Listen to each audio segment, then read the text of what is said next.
Muitas são as situações da vida, alguns momentos são de vitória, outros de derrota, alguns de alegria, outros de tristeza, mas em todos os momentos buscamos a face de Deus, e assim fez o povo de Deus no Velho Testamento, o livro de Salmos, aproximando-se de Deus em toda e qualquer situação. Vamos continuar pensando em Salmos. Hoje vamos refletir no Salmo 16. Salmo 16 na palavra de Deus.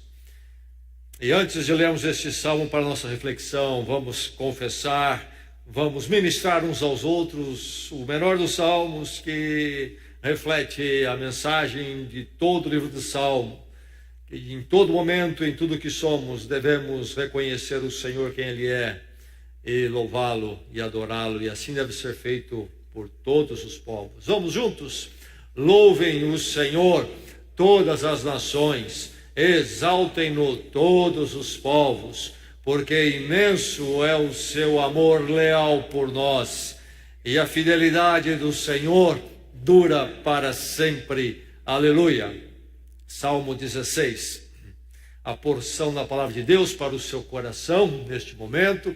A palavra do Senhor então o encontra nesta noite da sua história, um ponto marcante na sua caminhada daqui para frente em direção à eternidade. Salmo 16. Ouça a palavra, abra o coração para a palavra. Protege-me, ó Deus, pois em ti me refugio. Ao Senhor declaro: tu és o meu Senhor, não tenho bem nenhum além de ti. Quanto aos fiéis que há na terra, eles é que são os notáveis, em quem está todo o meu prazer. Grande será o sofrimento dos que correm atrás de outros deuses. Não participarei dos seus sacrifícios de sangue, e os meus lábios nem mencionarão os seus nomes. Senhor, tu és a minha porção e o meu cálice. És tu que garantes o meu futuro. As divisas caíram para mim em lugares agradáveis. Tenho uma bela herança. Bendirei o Senhor que me aconselha na escura noite. O meu coração me ensina. Sempre tenho o Senhor diante de mim. Com Ele à minha direita não serei abalado. Por isso o meu coração se alegra e no íntimo exulto. Mesmo meu corpo repousará tranquilo, porque tu não me abandonarás no sepulcro, nem permitirás que o teu santo sofra decomposição. Tu me farás conhecer a vereda da vida, a alegria plena da tua presença, eterno prazer à tua direita. Verso 2, mais uma vez. Ao Senhor declaro: tu és o meu Senhor, não tenho bem nenhum além de ti. Verso 11. Tu me farás conhecer a vereda da vida, a alegria plena da tua presença, eterno prazer à tua direita.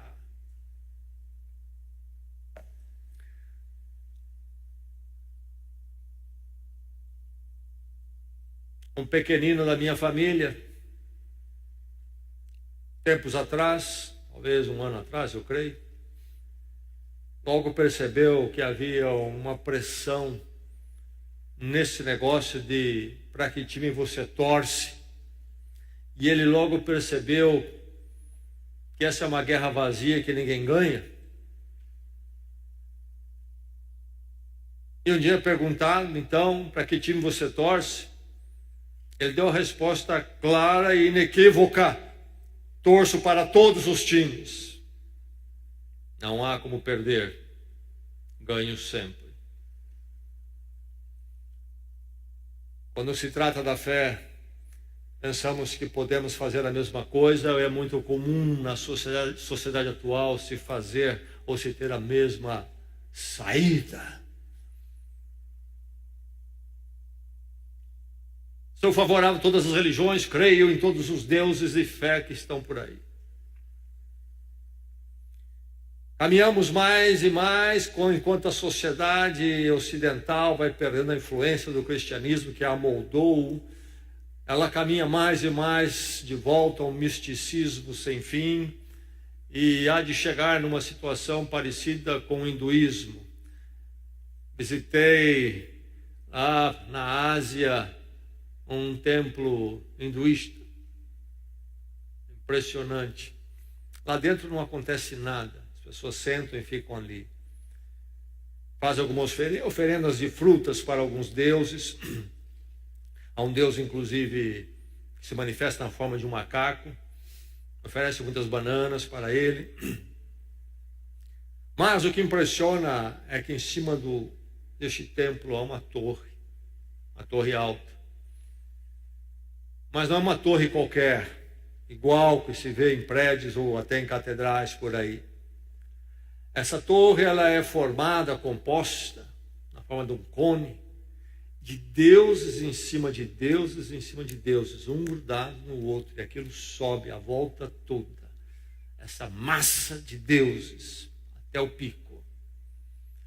É nos dito que é difícil de calcular quantos deuses tem o hinduísmo. Fala-se em milhões. Sim, aos principais, mas depois essa multiplicidade de deuses. Nós olhamos uma torre daquela e pensamos como falta luz para esclarecer, quão densas são essas trevas, como angustiante deve ser isso.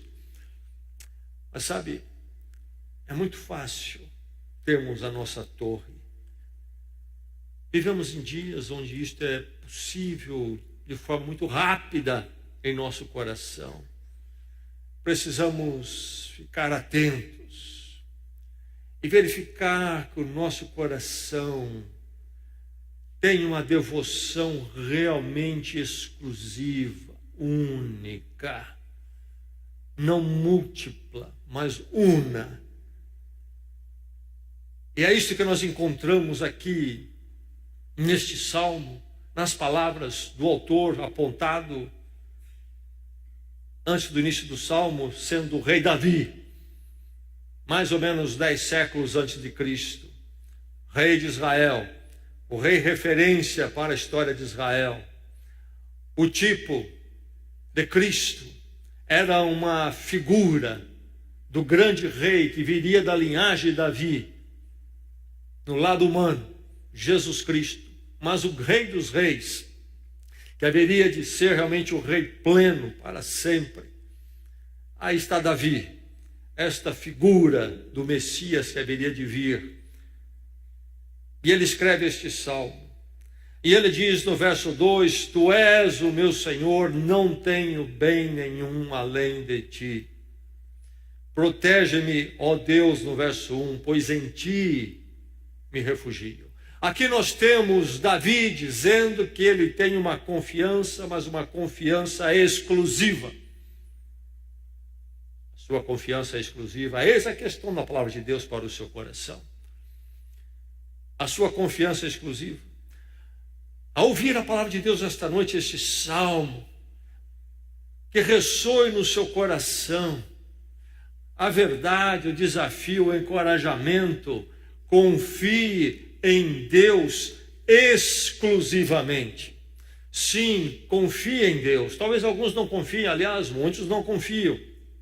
Você diria, não, eu confio em Deus, mas é preciso ir mais longe. Confie em Deus, sim, mas confie exclusivamente.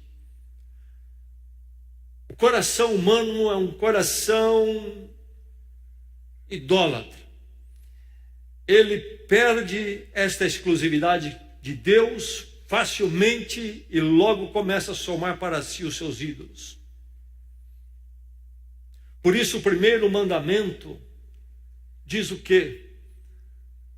Somente ao Senhor teu Deus adorarás. Primeiro mandamento dos 10.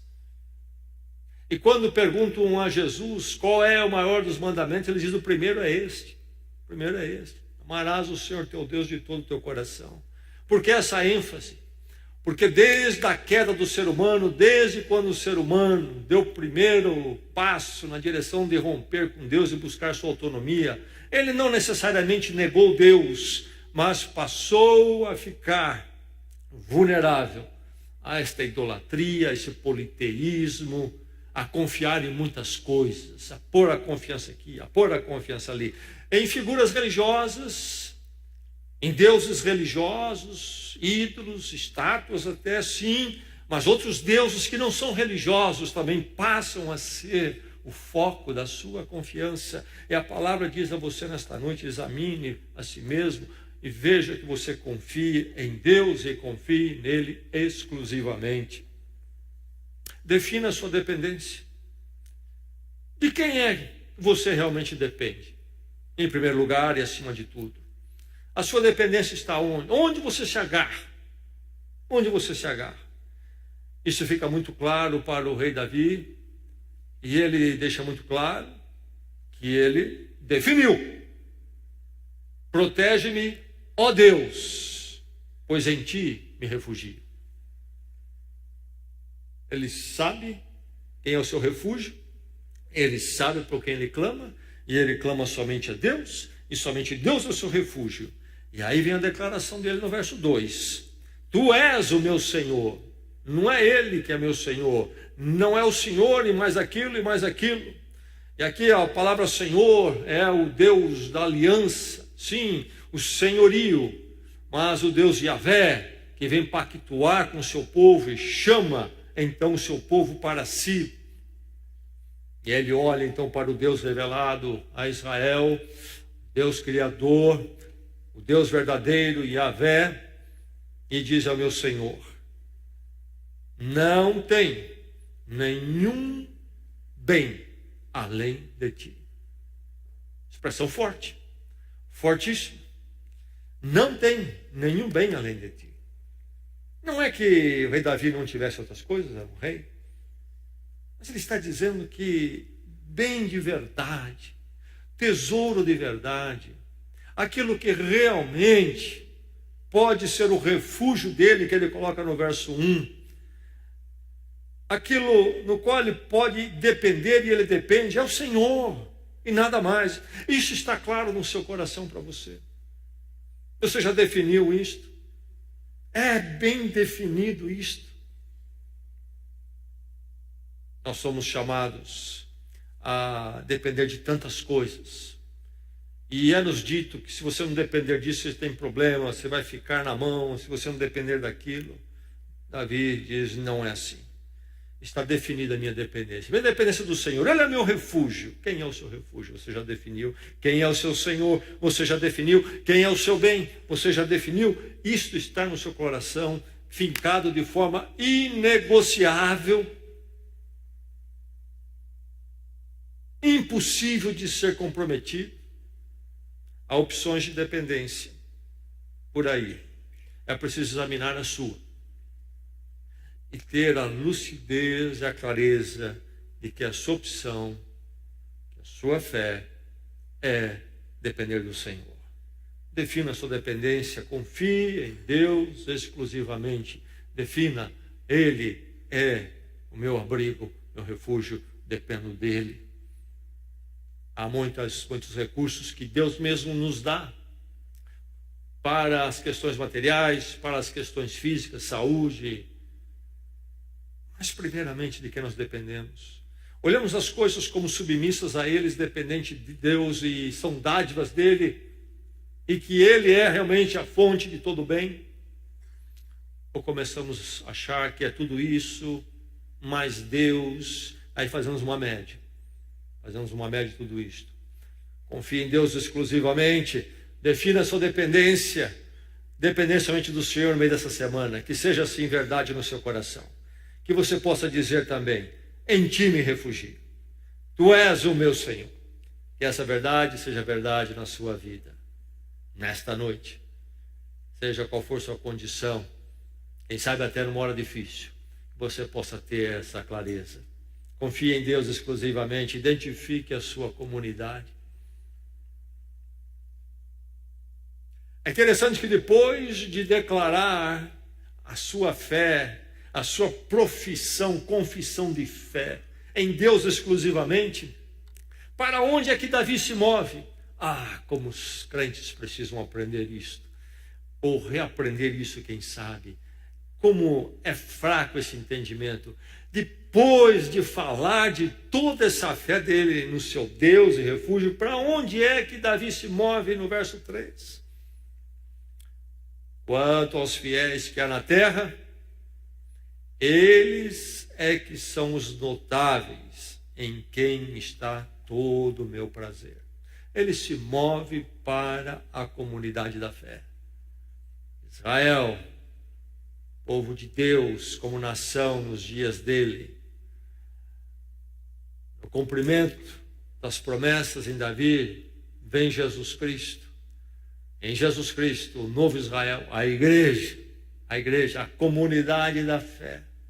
Toda confissão de crença em Deus que não me move para a igreja não é bíblica, ou é equivocada, ou é rasa, falta de entendimento. Toda a confissão de Deus, de verdade, exclusivamente, me empurra naturalmente para a igreja, para a comunidade da fé. Nós temos uma oferta grande de comunidades nesses dias. Nós vemos a época das comunidades, não é assim? Tem as comunidades virtuais e tem aquelas muitas outras pessoas se agrupando para isso e para aquilo. Da motocicleta para a pescaria, para uma causa ambiental. Todo mundo quer se abrigar numa comunidade. Comunidades alternativas. Davi sabe qual é a comunidade daquele que confia em Deus exclusivamente. Os fiéis do Senhor, o povo de Deus. Teste a sua vida comunitária. Nesses fiéis é quem está todo o meu prazer. Você tem um prazer na igreja do Senhor. Os membros desta igreja têm realmente prazer na comunidade.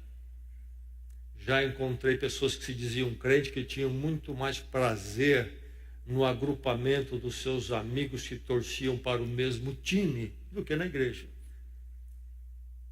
Leva-me a crer que não entendeu a fé, ainda que tenha passado por todas as ginásticas para se tornar um membro de igreja.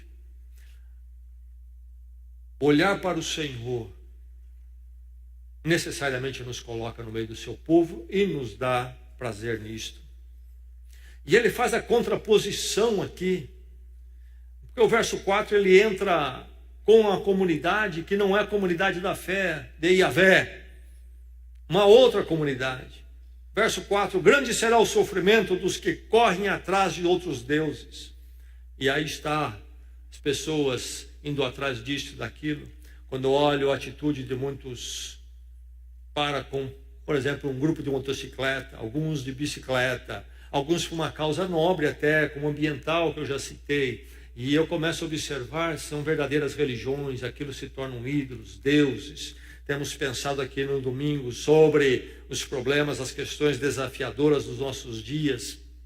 E temos falado de como muitas coisas, inclusive legítimas, até recomendáveis, são buscadas de forma equivocada, porque são buscadas como forma de redenção do ser humano. Muitas causas nobres estão sendo feitas como uma alternativa de redenção. A pessoa acha que ali vai encontrar a paz e ali então ela pode redimir-se de todos os seus males e culpa e vazio e falta de significado. Eu cuidei do mico-leão, como eu sou boa pessoa, estou sentindo paz aqui.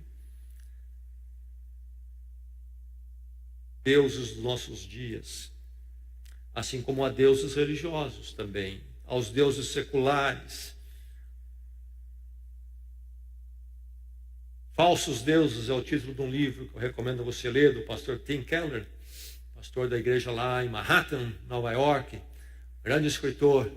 Falsos deuses, deuses dos nossos dias, estão à nossa volta como estavam nos dias de Davi. Mas grande será o sofrimento dos que correm atrás desses deuses. E é verdade. Nós sabemos disso no mundo à nossa volta. E mais, ele diz: não participarei dos sacrifícios de sangue. Esses deuses dos dias de Davi, como Moloque, pedia sacrifício humano. Sacrificavam os filhos nos braços desses deuses. Meu irmão, minha irmã, o mundo sem a revelação das Escrituras, quando Deus irrompe através de Israel, depois em Jesus Cristo na igreja, o mundo sem essa luz, Isaías diz que Israel seria a luz para as nações. Sem essa luz da revelação da palavra de Deus, o mundo é muito escuro, e onde ela não tem tomado conta, é escuro demais. As práticas que se fazem, infanticídio é praticado em reservas indígenas do nosso país. Infanticídio. E antropólogos defendem, escondem, abrigam essas práticas, como sendo parte da cultura. Que coisa terrível. Pensamos que o mundo sempre foi bonzinho.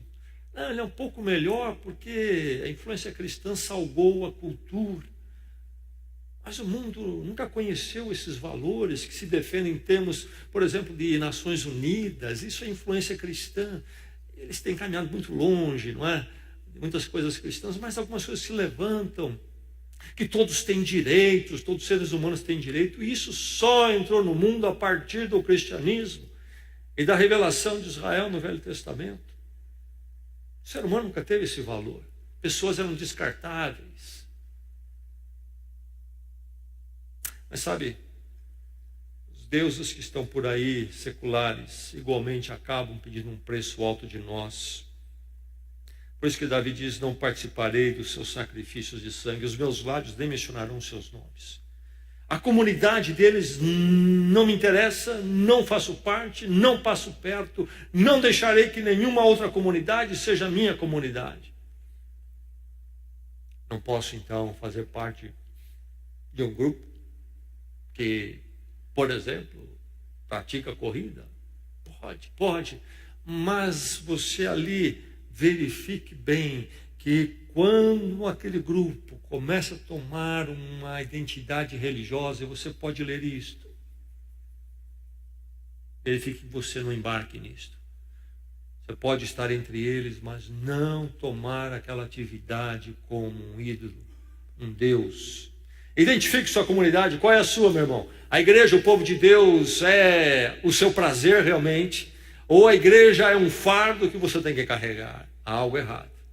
Quando você disser: tu és o meu Senhor, o meu refúgio, não tem nenhum outro bem além de ti, você há de encontrar alegria na igreja. A igreja, o povo de Deus, como era Israel, é composta de gente como eu e você.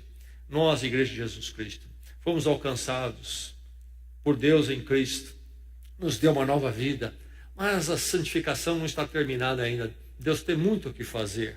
Nós não somos mais do que nós já fomos no passado, mas ainda não somos o que haveremos de ser em Cristo.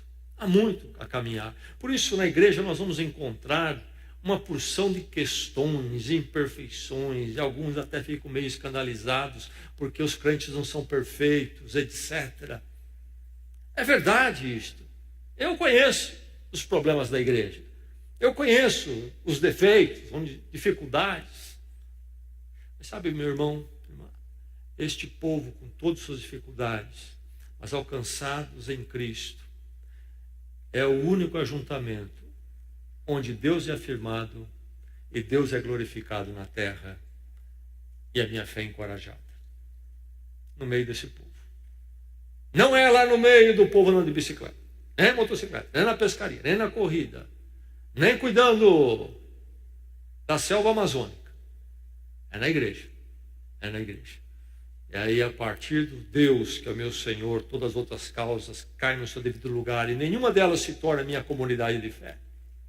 Identifique a sua comunidade de fé. Crer no Senhor me leva a ter a necessidade da igreja e me leva a ter prazer na igreja. Salmo 122, Davi diz: alegrei-me com os que me disseram, vamos à casa do Senhor. Alegrei-me é o verbo. Conheço crentes que precisam mudar o salmo para ler. Me entristeci quando me disseram, vamos à casa do Senhor. Hoje tem que ir de novo. É preciso uma revisão. Algo pode estar muito errado lá. Confie em Deus exclusivamente. Confie nele exclusivamente. Identifique sua comunidade. Estabeleça a sua garantia. Onde está a sua garantia? Me disseram que para me sentir garantido eu tenho que comprar um bom seguro de vida. Eu vou ter. Comprei. Agora eu me sinto totalmente garantido. Não tanto.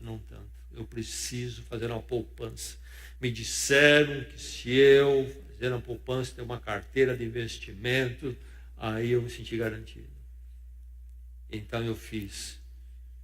Mas a economia desse governo, esses governos vêm e vão, e quando eu penso que eu estou bem, daqui a pouco eu não estou mais. Me sinto inseguro todo dia, eu vou perder esse negócio, vou perder, que perigo. Não me sinto seguro. Onde está a minha garantia? Onde está a sua? Há um lugar para tudo isso. Sim, a provisão, a administração correta das finanças. Claro, isso é sábio. Deus, nas nossas vidas, ensina-nos a relacionar bem com o dinheiro, não ser dominado pelo dinheiro, cuidar bem do dinheiro, etc. Mas, no fundo, no fim das coisas, onde está a minha garantia? Jesus falou dos tesouros da terra. Cuidado com eles, Jesus falou. A traça consome, a ferrugem consome. É impressionante como as coisas viram da noite para o dia.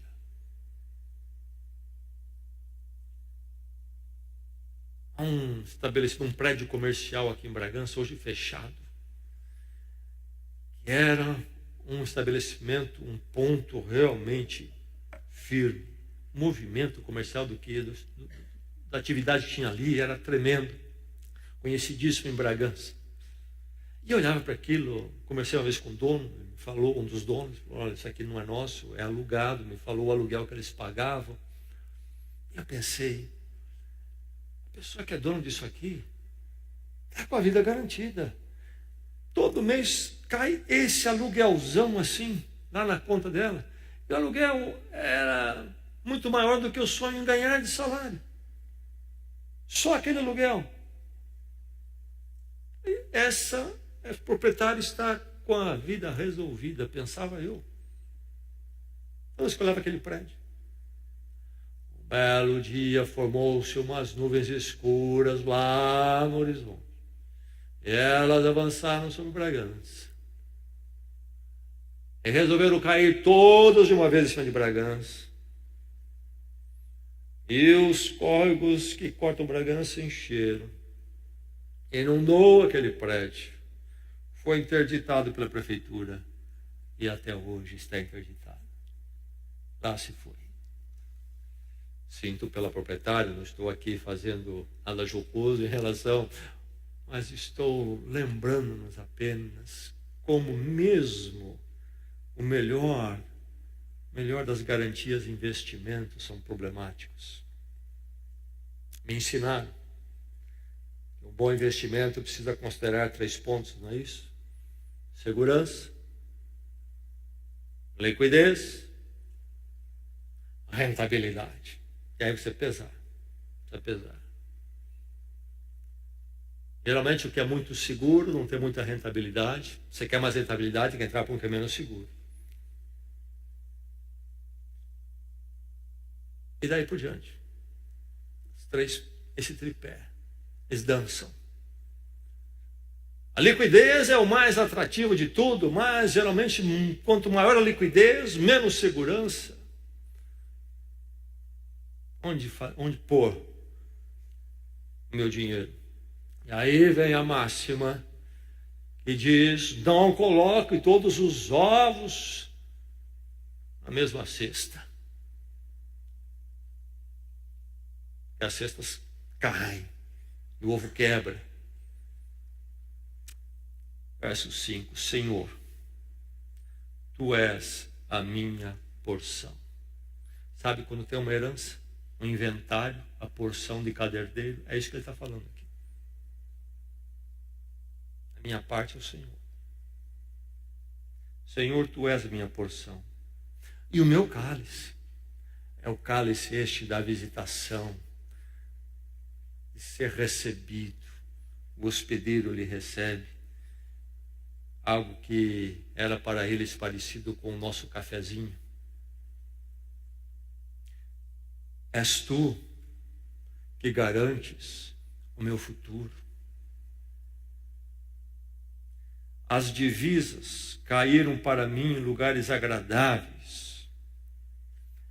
E aqui, quando ele diz, o Senhor é minha porção, e as divisas caíram em lugares agradáveis para mim, ele está lembrando o que aconteceu quando Israel saiu do Egito, peregrinou no deserto por anos, finalmente entrou na terra prometida. E quando chegam à terra prometida, as 12 tribos, houve a divisão da terra para as 12 tribos, cada um ficaria numa região. E aí, dentro das tribos, foi dividida a terra, subdividida entre as famílias. E a terra, naqueles dias, tinha uma conotação diferente da nossa. Hoje é muito em termos de um capital, de investimento. Naqueles dias era a fonte de sobrevivência. A terra de família não se vendia, como na Europa até hoje é assim. Não se vende a terra da família. Mas eram as 12 tribos, tudo foi dividido, mas havia os levitas.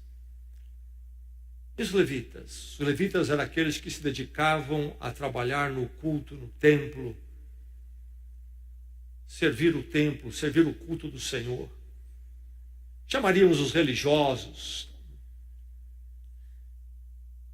Na hora que dividiu-se tudo, Deus não deu terra para os levitas. Eles não tiveram uma porção da terra prometida. Deuteronômio 10, 9, Números 18 e 21, é explicado isso porque Deus disse para os levitas, cada um recebeu uma porção de terra, cada um recebeu sua porção, mas a porção de vocês sou eu. Eu vou cuidar de vocês. Vocês não vão trabalhar na terra. Vocês vão me servir. Cuidar do culto. E eu cuido de vocês. Aqui está o rei Davi. O rei Davi é um reinado próspero, rico. Ele tinha muitas coisas. Mas depois de olhar tudo o que ele tinha, é este homem que diz, o Senhor é minha porção. O Senhor é que garante meu futuro. Não é meu exército, não é o ouro, não é meu palácio, é o Senhor. E ele diz, as divisas caíram para mim em lugares agradáveis, na divisão, usando a linguagem da divisão da terra, as divisas, como divide a terra, aquela briga. Não quero esta parte, porque tem a fonte de água. Então eu fico com essa parte, mas eu quero mais metros, porque aqui não tem fonte de água, estou te dando a fonte de água. E começam a brigar pela divisa. Onde está a boa divisa? Davi diz, as divisas caem em lugares agradáveis. Termina ele dizendo, tenho uma bela herança. Você tem a herança do Senhor, meu irmão? É Ele a sua garantia. Quem é a sua garantia? O tesouro que você adotar vai dizer que tipo de garantia você tem. A natureza do tesouro vai definir o tipo de garantia que você tem. É o Senhor, seu tesouro. Confie em Deus exclusivamente, estabeleça a sua garantia. O Senhor é minha porção. Ele garante o meu futuro. Escolha a sua orientação. Confie exclusivamente no Senhor, escolha a sua orientação. Quem é que lhe dá direção? Nós vivemos uns dias barulhentos. A chegada do eletrônico produz ruído em tudo que é lugar. Mesmo quando a gente não quer ouvir, a gente ouve. Você está tranquilo no seu automóvel, daqui a pouco passa um camarada com aquele som estourando.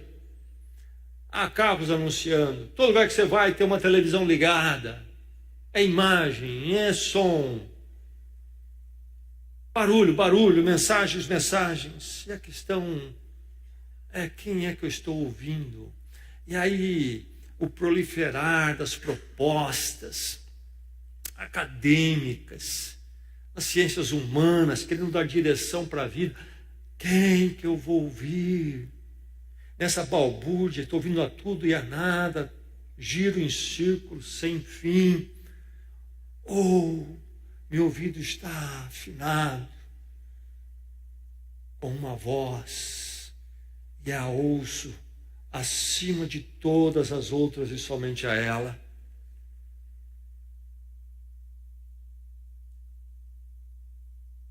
Verso 7, bendirei o Senhor que me aconselha. Na escura noite, o meu coração me ensina.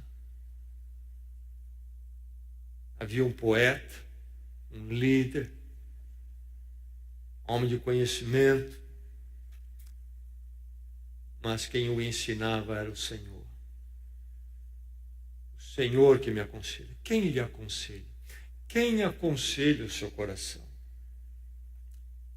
Uma vez uma pessoa veio se aconselhar comigo, atravessando problemas matrimoniais, e começou a dizer, olha, casamento é assim, e deu uns 3, 4 exemplos de novela. Eu sei que é assim, pastor, porque olha, na novela eu ouvi assim. Grande conselheira no Brasil hoje é a novela da Globo, ou não, e outras coisas mais. Quem aconselha o seu coração? Quem aconselha o coração dos seus filhos? Quem aconselha a sua educação dos seus filhos? É a palavra de Deus, é a verdade do Senhor. O verso 8, sempre tenho o Senhor diante de mim, com Ele, à minha direita, não serei abalado.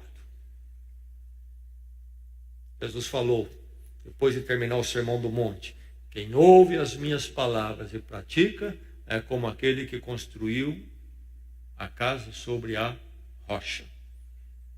E quem não ouve as minhas palavras e não as pratica, é como quem construiu a casa sobre a areia. Davi sabia quem era a sua orientação. Confie no Senhor, confie exclusivamente. Você confia nele exclusivamente? Confia mesmo? Discina então a sua esperança. Qual é a sua esperança? Que esperança você tem?